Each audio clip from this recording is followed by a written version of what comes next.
Shashi Tharoor, you're hearing these arguments here that are being made in favor of the citizenship bill. Firstly, I wanted to check with you, is the Congress absolutely clear that it's going to oppose this bill on the floor of the House next week? Yeah, look, I'm not a Congress spokesman, so for the party, somebody else will have to speak. But as a Congress MP, I can tell you that we are absolutely convinced that this bill is unconstitutional. As far as we're concerned, it flies in the face. Go ahead, go ahead. So let me explain very simply before somebody interrupts me. The entire logic of the nationalist movement was affected by the fact that our movement divided not on the question of geography of North versus South or anything, not on the question of ideology of Marxist versus capitalist, but on one very simple question. Should religion be the determinant of nationhood? Those who believed it should be, that was the idea of Pakistan, they created Pakistan. Those who refused to accept that argument, who said religion cannot determine our nationhood and that our movement, our freedom struggle is for everybody, and we are creating an independent country for everybody, starting with Mahatma Gandhi, Jawaharlal Nehru, Maulana Azad, Dr. Ambedkar. That was the profound basic conviction that lay behind the founding of the Indian Republic, and then the Indian Constitution reflects that.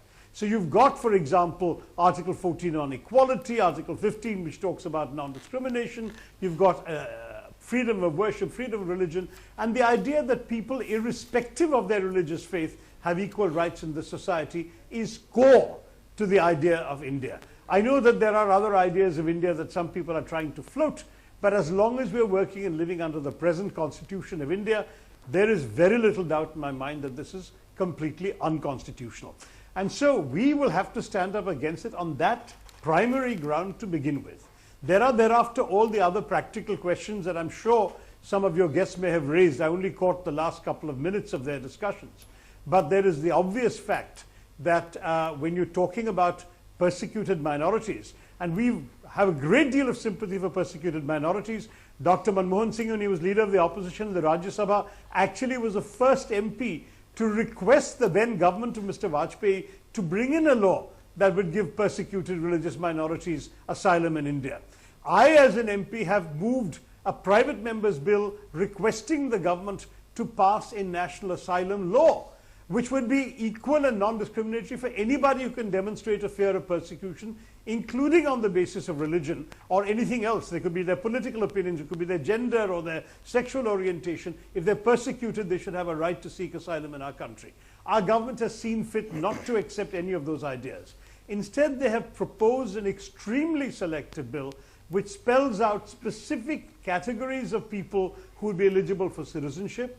And what is striking is, you could be a persecuted Muslim, you could be an Ahmadiyya from Pakistan, or a Hazara or a Shia from Afghanistan, or a Rohingya from Myanmar, and you would not be eligible, because you not only have to be persecuted as a religious minority, you also have to be from a specified list of religions. But Shashi Tharoor, can I ask you... completely and totally antithetical to what India is all about. But you know, the BJP is very confident it has the numbers in parliament to get this through, and it probably will, because there are a number of parties who are not in the NDA also who are going to lend their support to this bill. So what does that then that say to you, when it's not just the BJP but a plethora of other parties who are on board with this? If this is so antithetical to the idea of India, why does it look like this bill is going to go through?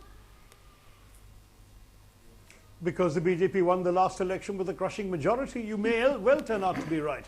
We have counted at least 15 parties that are actually against this bill, and they include one or two that have been otherwise sympathetic to the BJP on other issues. We expect there to be a very clear division in the House of opinion. I think people will see that this House, this Parliament is not united on the matter. And there are many, many Hindus who may otherwise be inclined to the BJP, who remember being inspired by the words of Swami Vivekananda, who was proud that Hindu civilization has given refuge to the persecuted of all races and religions.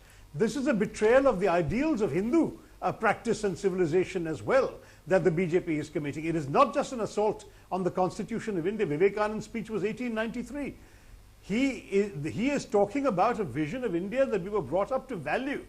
that we didn't care what your background was. If you needed refuge, you were being persecuted, we offered you a home, no questions asked.